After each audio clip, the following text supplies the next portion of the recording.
Do you invest in companies or do you invest in people? See, I totally believe that it's the people behind the companies which are the most important. And if you understand who they are and why they do what they do, you can determine whether or not the company will be successful and ultimately you will be successful.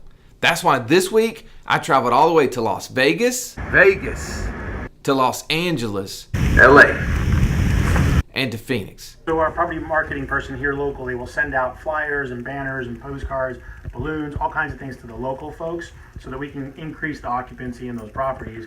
That's a lot of traveling in 4 days, but I did it because I wanted to meet the people behind the companies that I'm doing business with and I'm going to do business with. Last week I heard a story about a man that really solidifies this point to me. This man had a real estate portfolio that was worth over $100 million, but it lost 60% of its value, and he still owed $100 million in debt. Now, what do you think his advisors told him? Yeah, they told him, walk away. You need to file for bankruptcy. It'll be a blip on the radar, but you're not coming back from this one. But that's not what this man did.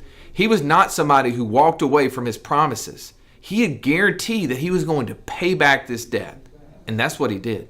It took him 3 years, but he paid back $100 million. That's $1 million. Yeah, this man made a promise to his wife. And that promise was, honey, I'm never going to personally guarantee debt again. Well, he's in the real estate development business. If you don't know what that means you have to borrow lots of money in order to develop property. Well, his wife is like, well, how are you going to keep doing your job? He said, I have an idea. I believe my idea will be successful. So I'm going to have to go to New York. I'm going to have to pitch my idea to people I've never met before to raise money instead of going to banks to get the money. Now, this was sort of laughable considering nobody knew who he was. But that is exactly what he did. He went to New York and walked away with over $500 million in investments for his real estate developments going forward.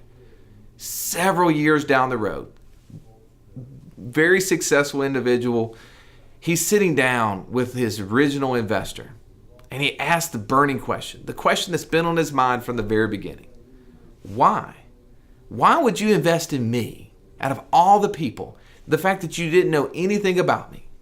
And here's what the man said. We heard about the story, about how you had lost all that money. But instead of bankrupting, you paid back the money. We knew no matter what, you were good for it, that you would always give us our money back. See, to me, this is the story that I believe in, and I'm challenging you. When you're investing money, no matter how little or how big, invest in the people. Understand the people that you're dealing with. Don't worry about the companies as much as the people behind the companies. Happy Friday. Dad would say thank you for being a friend. Thank you for being a friend. Thank you for being